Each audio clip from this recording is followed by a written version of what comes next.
Hello people off the internet, it's me!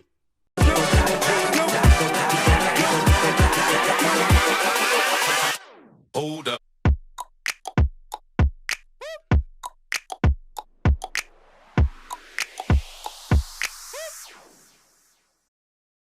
Well, I've been busy doing sweet bugger all to this van lately because it's spent most of its time at the garage. Let me run you through it. So do you remember when I drove to Armagh? The only place I could get an MOT over the next month is about 150 miles away. We knew we had problems, but we thought we'd go anyway. It failed. On suspension ball joint, that was a new issue we didn't know about, and a couple of the brakes were a bit iffy.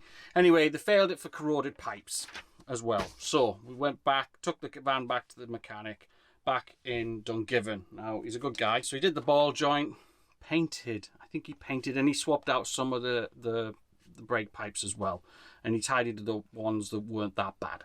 Anyway, so I take it back, I booked a retest, didn't check with him first, and in the intervening time before the MOT was due, he took a bad reaction to the COVID second injection, so he couldn't work on the van. So I thought, well, feck it, I'll take the van back to the MOT centre knowing that it's going to fail again, but then I can at least book another retest. This is where it gets interesting. You have to book an MOT within 21 days, sorry, a retest within 21 days of it failing, okay? So you have 21 days. Now you've got to get that done within 60 days. So if you book your MOT, and it's really bloody hard to get an MOT in this country right now, so you book your MOT retest, you've got 21 days to do it. So I booked it within the 21 days. Bring the van back. I then come back and I try to book another retest. But the 21 days from the original date had passed. So now I had to book another MOT test. So I thought, fine. Obviously, you know, if you fail an MOT, all they do is check the bits it failed on. They don't do the whole thing. They did the whole thing. Get another notice of refusal. I'm like, what? Just done everything. All right, done all the work. And in the process of lifting the van up on the jacks, the rear spring came off. Well, knee came off, it just swung out of position. So they failed me on it. And then also, 2 new tyres. I needed 2 new tyres. Now, again, I've mentioned they are a bit crackly, but this was threads. Now, how is it that the 2 failures before, nobody mentioned tyres? So, I drive back from Belfast this time, which is the nearest place I could get an MOT. So it failed bad. Not only did it fail bad, they give me a prohibition order on it. I couldn't drive it home. So I had to get it lifted, bring back to the mechanic, go through all the dramas again. Finally, nearly 2 months later, what's this, the 21st of August that was.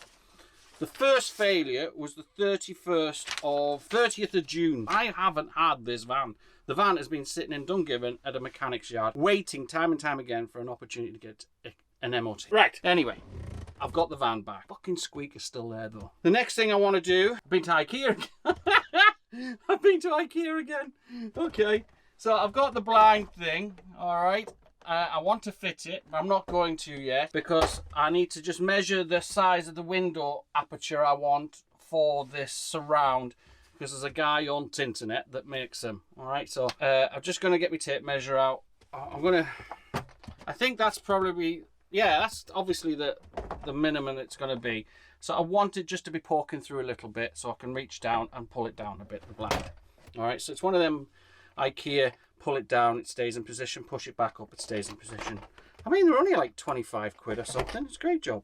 Found another company that does rear door covers, so looking at that online, 136 quid. They do the full set. I realistically only need the front windscreen, the 2 driver and passenger windows, and those 2. So I'm going to have 2 spares of these at the side to go as well. So if anybody wants to make me an offer on side window covers, happy to talk.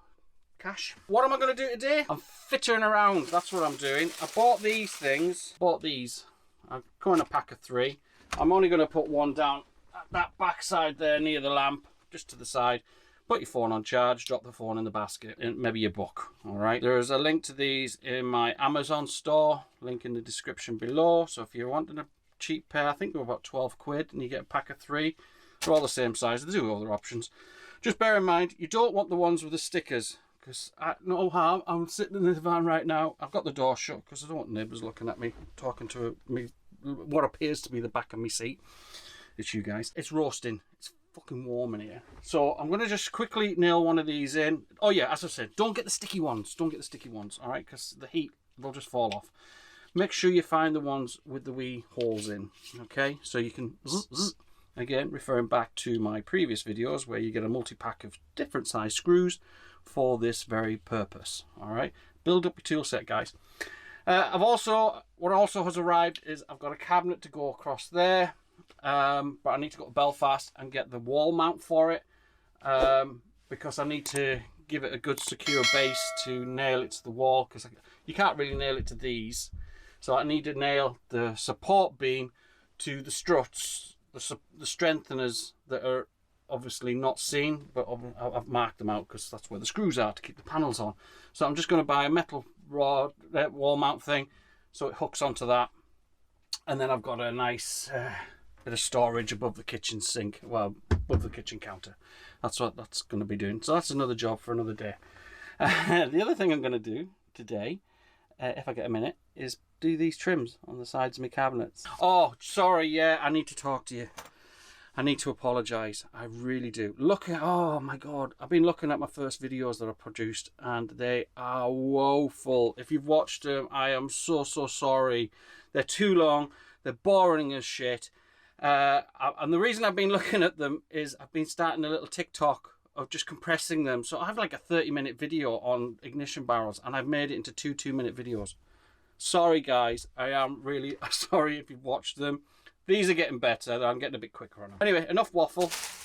Let's get these. Get one of these on. Measure my aperture. Get that sent off to this company. I'm going to put a link to him in the description. He's on Instagram. That's how I've been reaching out to him. So if you want an aperture made, or like a surround window frame, door frame thing, he's the man to reach out to. He's quite busy. So the earlier you get in touch with him, the better. And he'll let you know when you can get it. What else have I ordered? Oh yeah, I've ordered a cover for my toilet from another company. And again, I'll put their link in the description below as well. So they make these, it takes about 8 weeks because they're quite backlogged. But they make a black surround cushion cover thing, and it sits on your porta potty and it makes it into a little stool or a seat or just a little table if you want. And that's, I think I'm paying 28 quid including delivery, but it's made specifically for the porta potty 165. Other porta potty sizes are available. Right, I'm going to open the door, go get my drill, go get me a little pack of screws and stick this on. Whoo! Warm! No, your eyes aren't deceiving you. I have changed top. Because it's another day. This is an absolute balls to do, but it's necessary. So I'm doing, I'm finally doing the trim. So I've cut out the indent for the side here where the countertop comes in, but I swear to God, every time you cut it a little bit, it just feels like it's chipping, and it is chipping. It's a balls. So where it is those little chips, I'm just going to fill in with a Sharpie. Top tip: don't just glue it on and then hope you can trim it, because honestly, it's a nightmare. So I've measured it to the profile of the countertop, and then I'm cutting out the excess, because when you're trying to shave it off with a Stanley knife, it can just randomly chip right down the middle of it. So you don't want that to happen, obviously. So what I'm doing now is I'm just cutting it as close as I can to it, and then I'm just going to use the Wolfgang tool that I got, which is supposed to help trim down to the surface. Now I've done the back one already. I did a little time lapse. Here it is. Interesting, yeah? So, but this is a really fucking annoying tool to use as well. And this contact adhesive is, you have to be quick with it. I'm not going to lie. It just wants to stick to everything, your fingers included. So use gloves if you're not comfortable with getting contact adhesive on your fingers. But yeah, as quick, once you've got everything in place, slap it all on here first, get it on here quick, and get it pressed in and hold it. And do it as quick as you can. Because this stuff, the glue, I'm using this again, link in my store for this particular brand, Evo Stick Impact Contact Adhesive on Amazon. You got to be quick with it. Get it on as quickly as you can, get it pressed and hold it against it and let it set for a while, and then do your trimmings. So I'm going to trim as close to this pencil line as I dare, because I want a bit of space to trim down to it. I don't want to go right to the edge. And let's get on with section number 2 of one. This is 2, 1 at the front and 2 sides of this. I've already done that far side. Oh, just see me coffee. I'm going to have a slurp and then I'll get back to this. See you in a minute. All right, guys. Continuity issue number 2. Change top again. Different day. I was I was going to put the kitchen cabinet here, but I'm just not confident it's going to stay up. So the alternative method to fixing that was to put a sort of pole here, like as a support. And I've seen a friend of mine with a camper and he's done exactly the same thing for the same reason. I don't like the pole. I really don't like the idea of a pole. I'm putting this in. Now I just need to trim a bit off here because this has shit going on. Same here, so I just need to trim this a little bit, which is fucking going to destroy this. Alright, because as we've seen in the past with my previous, what do you call it, chopping this yoke, it can turn into a bit of a fucking mess. I'm going to trim this, slide it back a bit more for myself. Alright, now I have tested, now it's going back 8 inches. I'm going to go back about 8 inches. But watch, when I sit back where it currently is, and I sit down. Now, for most people, this is all the height they have in their van. So, you know, I've got a high roof, okay? So I've still plenty of room, and the reason I'm going to put the kitchen cabinet on this, and it won't fill the whole space. So I'm going to center it, drill some holes into it to secure it. Noisy vehicle driving past, not even driving past, parking up. But I'm going to drill some holes in just to secure the kitchen cabinet, which I haven't built yet. I'm going to tidy up the back. I need to buy some trim just to make it look smooth, and then I'm going to put some lips because I kept the offcut. Alright, so I'm going to put a wee lip on the front, whichever is the nicest edge. None of them are. And then I've got little side storage shit going on here as well. Sweet. I've got some clips. Yeah, they're going to be a bit of a... no, I'll just clip it at the back onto the metal frame, stop it sliding forward and decapitating anybody in the off chance that we've got somebody in the back. Not when we're driving. Let's go get my tools out, slice a little edge off, come back. I'm going to go build the cabinet now as well from IKEA and rest that on here. I'm not too worried about flex because the cabinet as well is going to add just another layer of strength to that, and it should fit nicely. And then I need a wee offcut to make an arch just to fill in over the top, and I'll carpet that with me four-way that I've got loads left of. So yeah, it's looking good. Ideas, you know, you just have to think outside the box. Without further ado, see you in a bit. I put it in.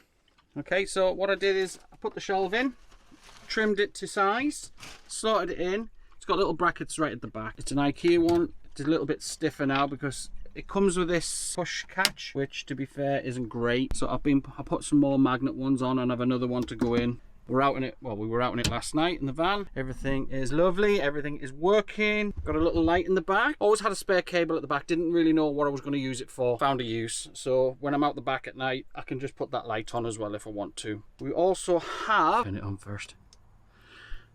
So I'll put little fairy lights in as well. Alright, and that comes off my little 12-volt charger here, which I could, there's 2 sockets in here. That was the spare one from right back in the day when I first did. When I fitted that thing, that's all working. I would say technically the van's finished, the build is finished. I've probably got to get a wee surround for this so I can put my IKEA blind in just for fanciness, and then I'm going to order some screens for here, here and here, and they also come with good screen covers for blackouts for a high top as well, and I'll put a link in the description of where you can buy those. But for now, me and my lovely lady, say hello. Hi. But for now, me and my lovely lady are enjoying